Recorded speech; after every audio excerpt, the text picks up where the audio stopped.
నమస్తే అండి. ఇవాళ మనం వినబోయే కథ విధి చేసే వింతలు ఎన్నో. రచించిన వారు అన్నపూర్ణ గారు. సంజయ్కి 50 ఏళ్ల బర్త్డే పార్టీ ఘనంగా ఏర్పాటు చేసి కంపెనీ ఉద్యోగులను, ఫ్రెండ్స్ను పిలిచింది యామిని. సంజయ్ కంపెనీ వర్క్ మీద నెల క్రితమే సింగపూర్ వెళ్లి నిన్న రాత్రి ఇంటికి వచ్చాడు. కొద్దిగా అలసటగా ఉన్న భార్య యామిని, కూతురు మహతి సరదా కాదనలేక పార్టీలో కూర్చున్నాడు. అందరూ వచ్చి సంజయ్కి బర్త్డే విషెస్ చెప్పారు. ఎవరికి వారు కబుర్లు చెప్పుకుంటూ, మ్యూజిక్ ఆహ్వాదిస్తూ, కొత్త వారితో పరిచయాలు చేసుకుంటూ డ్రింక్ చేస్తూ ఉన్నారు. సందడిగా ఉంది వాతావరణం. డిన్నర్ మొదలైంది. ప్లేట్లో బిర్యానీ తింటున్న సంజయ్ హఠాత్తుగా తూలి పక్కనే ఉన్న వ్యక్తి మీద పడబోతుంటే అతను ఆసరా ఇచ్చాడు. ఆర్ యూ ఓకే సంజయ్ అన్నాడు అతను. I'm all right, no problem అంటూ చేతిలోని ప్లేట్ టేబుల్ మీద పెట్టడానికి 4 అడుగులు వేశాడు. కాని అడుగులు తడబలి కుప్పగూలిపోయాడు. దూరంగా ఫ్రెండ్స్ మధ్య ఉన్న యామిని యథాపాలంగా భర్త వైపు చూసింది. అతను కింద పడిపోవడంతో పరుగున వచ్చి సంజయ్ను చేరుకుంది. ఏమైంది సంజు అంటూ కుదిపింది. ఒళ్లంతా చెమటలు పట్టి శరీరం చల్లగా అనిపించింది. ఒకరు అంబులెన్స్ కి కాల్ చేస్తే మరొకరు గుండెల మీద నొక్కుతూ సిపిఆర్ చేయసాగారు. అంబులెన్స్ లో హాస్పిటల్లో చేర్చితే డాక్టర్లు అబ్జర్వేషన్లో పెట్టారు. యామిని, మహతి దిగులు పడ్డారు. ఇదేమిటి ఇలా జరిగింది? సంజయ్కి హెల్త్ ప్రాబ్లం ఉందని ఎప్పుడూ చెప్పలేదు. పార్టీలో డ్రింక్ చేయడం, హెవీ ఫుడ్ తినడం కారణమా లేక మరేదో కారణమా అని అనుకున్నారు. రాత్రి నిద్ర లేకుండా టెన్షన్తో గడిపారు. అక్కడే సోఫాలో ఒదిగి కూర్చున్నారు. తెల్లవారుతుంటే డాక్టర్ వచ్చి మీరు వెళ్లి చూడండి, మీతో ఆయన మాట్లాడాలి అంటున్నారు అని చెప్పగానే రూంలోకి వెళ్లారు యామిని, మహతి. యామిని, నాకు ఏదో అవుతుంది, చివరి టైం వచ్చింది, ఇదిగో చూడు అంటూ ఒక మూలగా నిలబడి ఉన్న 12 ఏళ్ల అబ్బాయిని చూపించాడు. అతడి పక్కనే మరో వ్యక్తి ఉన్నాడు. ఎవరా అబ్బాయి? అయోమయంగా అడిగింది యామిని. వాడు రోషన్. అమెరికా నుంచి తీసుకుని రావాల్సి వచ్చింది. నేను వాడి బాధ్యత తీసుకున్నాను. ఇక నుంచి నువ్వే అమ్మవి, బాగా చూసుకుంటావని మాట ఇవ్వు అంటూ వినిపించని స్వరంతో బలహీనంగా వణుకుతున్న చేయి ముందుకు చాచాడు. యామినికి అర్థం కాలేదు. ఆలోచించే టైం లేదు. ఆమె సందేహాలకు జవాబు చెప్పే పరిస్థితిలో లేడు సంజయ్. ఇక తప్పనిసరిగా భర్త చేతిలోనే చెయ్యి వేసింది. థ్యాంక్స్ యామిని, నా బీరువాలో డైరీ ఉంది, అది చదువు అని అంటూ అలసటగా కళ్ళు మూసుకున్నాడు. అక్కడ ఉన్న సిస్టర్ వాళ్లను బయటకు పంపేసింది. రోషన్ని కూడా ఉన్న వ్యక్తి బయటకు తీసుకెళ్లిపోయాడు. ఆ రాత్రి సంజయ్కి మరిక మెలకు రాలేదు. మహతికి 16 ఏళ్లు. తండ్రి చెప్పిన విషయం ఆమె కూడా నమ్మలేకపోతుంది. డాడీ ఇంతకాలం ఎందుకు మా దగ్గర దాచిపెట్టారు? ఎవరో అనామకుడిని ఇలా తీసుకురావడం ఏమిటి? ఆ అవసరం ఏమిటి? అసలు హఠాత్తుగా ఆయన మా మధ్య లేకుండా వెళ్లిపోవడం ఏమిటి అని యామిని, మహతి తల్లడిల్లిపోయారు. ఒకలాంటి షాక్లో ఉండిపోయారు. కొన్ని రోజులు గడిచాక తేరుకొని యామిని భర్త బీరువాలో ఉన్న డైరీ తీసి చదవడం మొదలుపెట్టింది. యామిని, నీ దగ్గర రోషన్ గురించి దాచాలని నేను అనుకోవడం లేదు. అలా అని చెప్పే అవకాశం కూడా రాలేదు.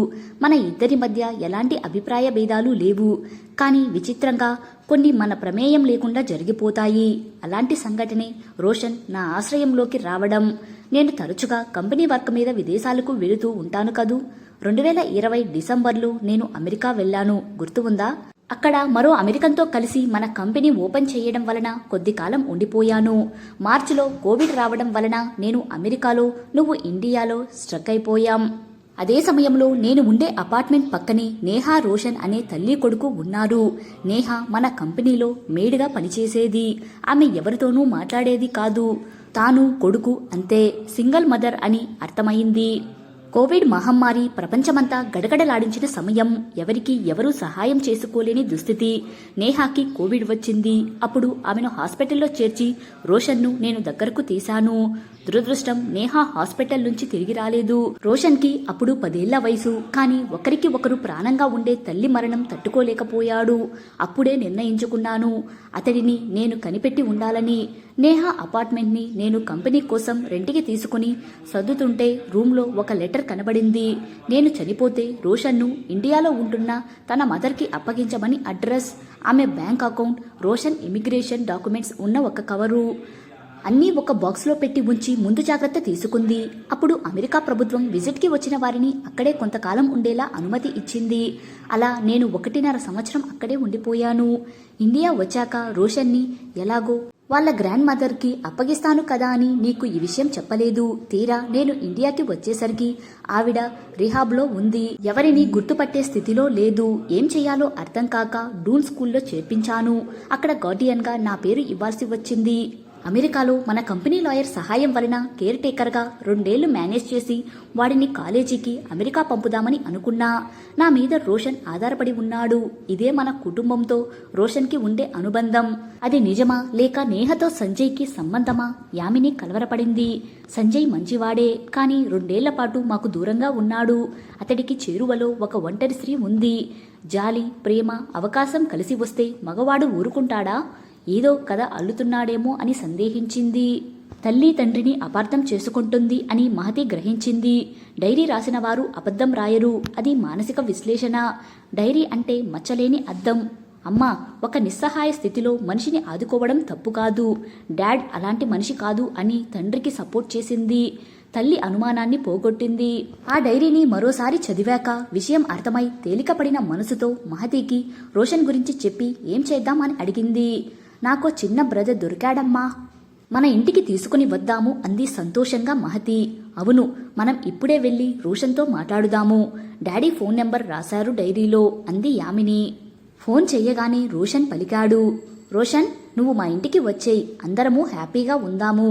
నీకు ఎప్పుడు అమెరికా వెళ్ళాలని ఉంటే అప్పుడు వెలుదువుగాని అంది. ఆంటీ అంటూ వాడు కన్నీళ్లు పెట్టుకున్నాడు.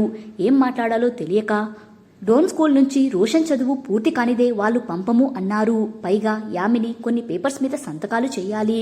సంజయ్ డెత్ సర్టిఫికేట్ పెట్టాలి. ఇలా ఏవో ఫార్మాలిటీస్ ఉన్నాయి అన్నారు. అమెరికాలో లాయర్తో మాట్లాడితే అంతా రోషన్ ఇష్ట ప్రకారం చేద్దాం. వాడు ఇక్కడికి రావాల్సిన అవసరం ఉంది. ఇండియాలో ఉండాలి అంటే మీరు అడాప్ట్ చేసుకోవాలి. అది చాలా టైం పడుతుంది. సంజయ్ అక్కడ కంపెనీ స్టార్ట్ చేశాడు కనుక చూసుకోవడానికి యామినిని కూడా వచ్చేయమని, అప్పుడు పూర్తి రోషన్ బాధ్యత పూర్తి చేసుకోవచ్చు అని సలహా ఇచ్చాడు. అప్పటికే యామినికి మహతికి వీసాలు ఉన్నాయి. మనం వెళ్లి రోషన్ని చూసొద్దాం అంది మహతి. అప్పుడు హాలిడేస్ ఇచ్చారు. ఇంటికి తీసుకుని వచ్చి ప్రేమగా చూసుకున్నారు. ముందుగానే రోషన్ని ఇంటికి తీసుకువచ్చి ఉంటే బాగుండేది. మనం బాగా దగ్గర అయ్యేవాళ్లం అంది మహతి. వాడికి కావలసినవి ఏమిటో కొనిపెట్టారు. హైదరాబాదు అంతా తిప్పి చూపించారు. వాడు సంతోషంగానే ఉన్నాడు. కొంచెం దిగులు తగ్గింది.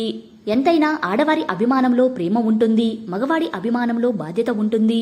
2 ఏళ్ల పాటు రోషన్కి హ్యాపీగా గడిచిపోయింది. నేహ మదర్ మరణిస్తే రీహాబ్ సెంటర్ వాళ్ళు కబురు చేశారు. ఆవిడ దగ్గరున్న పేపర్ రోషన్కి అందజేయడానికి. వాటిని సంజయ్ చూడలేదు. చూసి ఉంటే బావుండేది. అతడికి ఆనందం కలిగించే వార్తలు తెలిసేవి. యామిని రోషన్ని తీసుకుని వెళ్ళింది. రోషన్కి సంబంధించిన అమెరికా డాక్యుమెంట్స్, వాళ్ళ అమ్మమ్మ గారు ఇచ్చిన డాక్యుమెంట్స్ తీసుకుని వచ్చి తన దగ్గర లాకెట్లో పెట్టబోతూ వాటిని ఒకసారి చదివింది. ఆమెకు పట్టరాని సంతోషం కలిగినది. రోషన్ వాళ్ళమ్మ నేహ ఎవరో కాదు, సంజయ్ తమ్ముడు సూరజ్ ప్రేమించి పెళ్లి చేసుకున్న అమ్మాయి. అమెరికాలో ఎవరికీ చెప్పకుండా పెళ్లి చేసుకున్నాడు. ఆ పెళ్లి చేసుకుంటే ఇంటికి రావద్దు అన్నారు. నేహ తండ్రి క్రిస్టియన్. అలా అన్నదమ్ములు దూరమయ్యారు. సూరజ్ ఎలా మరణించాడో ఎవరికీ తెలియదు. నేహ ఎవరితోనూ కలిసేది కాదు, ఎవరిని నమ్మేది కాదు. ఆ కారణంగా సంజయ్ ఎవరో తెలుసుకోలేకపోయింది. అయితే విధి అందరినీ మరో రకంగా కలిపింది. రోహన్ ఇప్పుడు అనాథ కాదు, తండ్రి కుటుంబంలోకి చేరాడు. స్కూల్ గ్రాడ్యుయేషన్ అవ్వగానే అమెరికా వెళ్లడానికి సిద్ధమయ్యారు. నేహ వాడిని ఒంటరిగా ఉండాల్సి వస్తే ఎలా ధైర్యంగా ఉండాలి, తన పనులు ఎలా స్వయంగా చేసుకోవాలి అని నేర్పింది. కానీ అమెరికా నుంచి వచ్చి ఉండటం కొత్త. 1 ఏడాది వరకు అలవాటు పడలేకపోయాడు. సంజయ్ చనిపోయాక ఎక్కడ ఉండాలి, ఏం చెయ్యాలి అని కలవరపడ్డాడు. లాయర్ విల్సన్ వాడికి పరిచయమే. అప్పుడప్పుడు మాట్లాడుతూ నువ్వు వచ్చేద్దు గాని నేను హెల్ప్ చేస్తాను అని చెప్పేవాడు. యామిని ఇండియాలో కంపెనీ చూసుకోవడం కష్టం కనుక అమ్మకానికి పెట్టింది. కంపెనీ కొన్నవాడు సంజయ్ స్నేహితుడు. మీరు ఎప్పుడు రావాలి అనుకున్నా రావచ్చు, ఇక్కడ పని చెయ్యొచ్చు. ఎప్పటికీ ఈ కంపెనీ మీదే. మన స్నేహం ఎప్పటికీ ఇలాగ ఉంటుంది. నేను మీ శ్రేయోభిలాషిని అన్నాడు. అమెరికా వెళ్ళడానికి అంతా సిద్ధం చేసుకుని రోషన్, ఇప్పుడు నువ్వు హ్యాపీయేనా? మనం ముగ్గురం ఎప్పటికీ కలిసే ఉందాము అంది యామిని వాడిని హృదయానికి హత్తుకొని. Yes aunty, I'm very happy అన్నాడు రోషన్ సంతోషంగా. మరోవైపుగా రోషన్ని దగ్గరగా తీసుకుని మహతి అంది, you are my sweet brother. విధి ఎవరిని ఎవరితో కలుపుతుందో తెలియదు, కానీ అంతా మంచే జరిగింది అనుకున్నారు. ముగ్గురు వారి భవిష్యత్తు జీవితానికి ముందుకు సాగిపోయారు ఆనందంగా. కథ సమాప్తం. కథ నచ్చితే లైక్ చేయండి. ఇలాంటి మరిన్ని వీడియోస్ కోసం మన ఛానల్ని సబ్స్క్రైబ్ చేసుకోండి. మరో మంచి కథతో మళ్ళీ కలుద్దాం. Thank you.